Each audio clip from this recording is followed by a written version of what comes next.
Hey everybody, it's Jason Blaha here, and it's time for part 2 of the Q&A, so let's go ahead and get this started. Alright, first question. Please make video about all the good morning variations with different bar and positions, camber bar, safety bar, round back, good morning with dead stop on pins, and what emphasis every variation in terms of muscles and patterns. Okay, should be out by the time this video is up. I made a good morning tutorial already for the basics.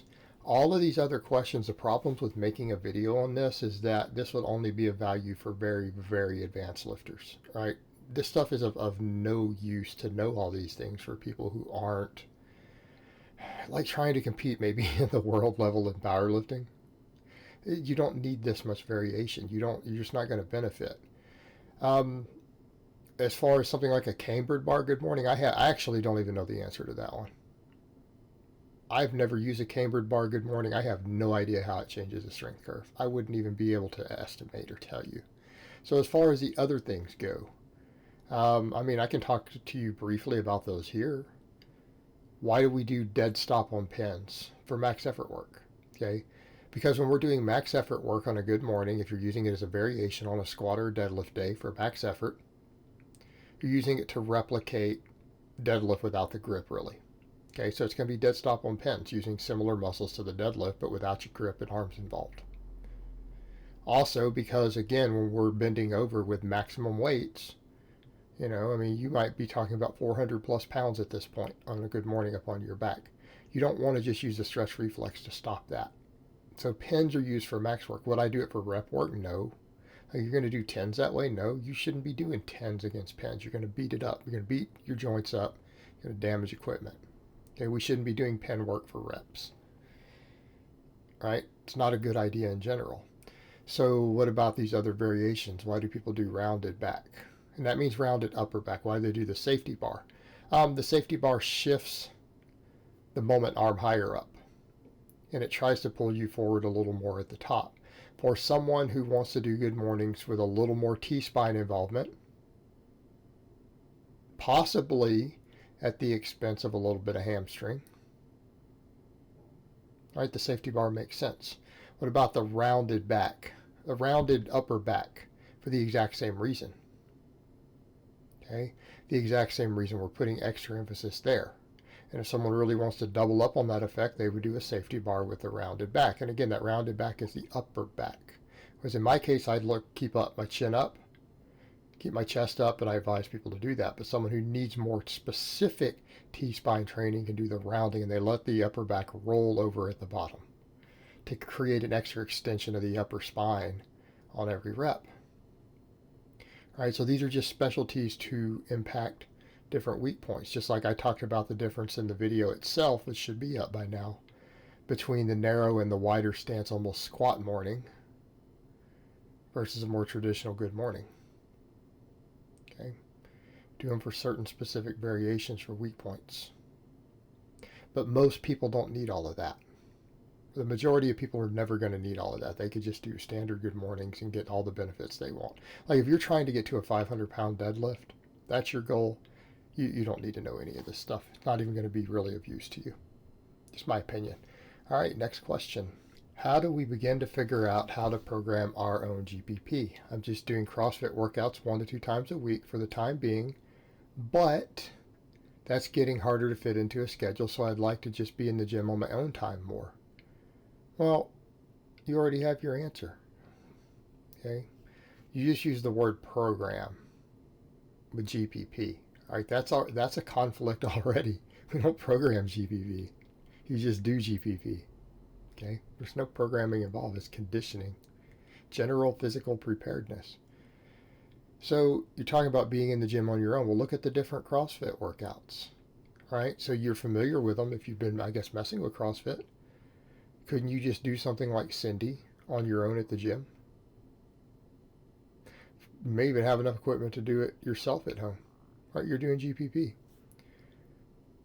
Could you just come in and do rounds of barbell complexes? Right, can you come up with 6 exercises that start with what would be the hardest movement and they get to easiest movements? In other words, you should be able to lift more weight. Right? Start with different overhead press variations and push presses and go to front squats and cleans and then rows and then deadlifts, right? Take a 30-second break, repeat. You can just do barbell complexes. That's GPP. You push a sled, you can do weighted carries. It's all just metabolic conditioning. It doesn't need to be that complicated. It really doesn't need to be that complicated. But you could literally do the ones where it's like, well, we do 5 chin-ups, 5 push-ups, 5 air squats, rest, repeat. Something like Cindy, and just do as many of those as you can in 20 minutes. You're done. That's GPP. Metabolic conditioning. You've covered everything, right? It doesn't need to be complicated. It doesn't even really need to be that planned out. Unless you're wanting specific things out of it. Like if you're doing sled work, it's probably because you want a little more quad. Right? You're doing GPP with hoping to bring your quads up a hair. Weighted carries. Again, doing GPP maybe with the hope of slightly increasing your grip, your traps and core.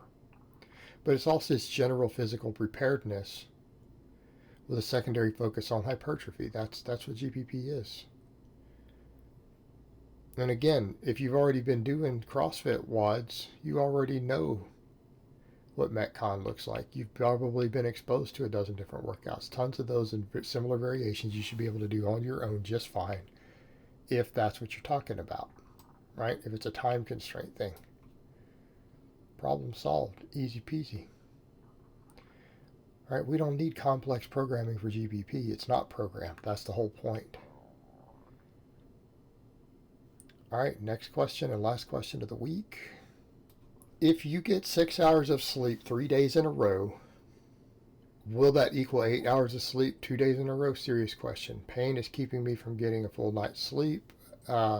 Rest a lot of nights. All right, now, Ryan, you just asked me about GPP. I'm going to tell you right now, if you're struggling to get enough sleep in, adding extra volume in the form of GPP is the last thing you should be doing, okay? Your first focus needs to be on getting more sleep. You need to find a way to get more sleep. Melatonin would be a good recommendation. Now, may not be as easy to obtain. I believe this lifter might be in the UK. In America, it's very easy. It's over the counter. It's dirt cheap. Some other countries, they regulate it. Why, I don't know. The studies on it show that it's not addictive and doesn't have side effects. It's absurdly safe according to clinical trials going up to 50 milligrams a day on people for extended periods of time. Doesn't seem to have any issues. Melatonin might help.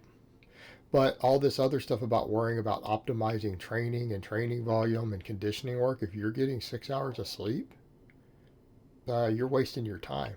You're just beating your recovery further. No. Hours of sleep that you get in a row matter.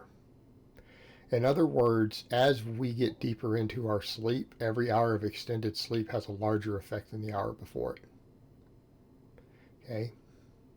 In other words, the 7th hour of sleep that you would have got past the 6 actually produces a deeper sleep state than the first hours did. So it's not cumulative like you're thinking. No, you're not getting 8 hours every 2 days. You're getting 6 hours a night. And that is woefully inadequate for anyone who's training. You're simply not going to recover correctly. And the same thing, you're experiencing some sort of pain. If you've got pain going on, there could be, again, a healing process involved in your body. You need to get more sleep. You probably need to scale back your training.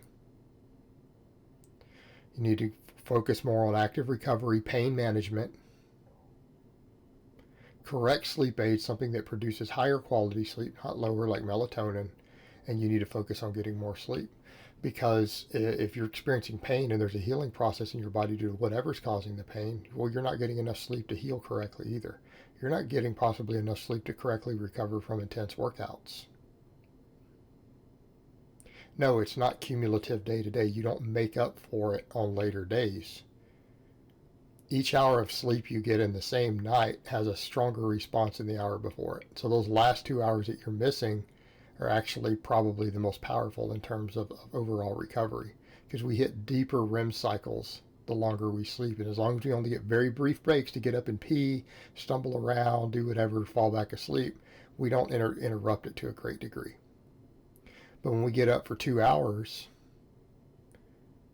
or we run a full day, we do disrupt that cycle. Okay, so getting more extended sleep in the same night would actually be much, much better. Let's come back over and say mathematically what would be more correct. Probably getting 8 hours 2 days in a row and missing a third day would legitimately have more total potential recovery than what you're doing. Okay. Probably have more because you're getting a longer extended sleep on the same days. All right, guys. Well, that's really all I have to say on that today. I hope it's been informative, and I will talk to you guys next time.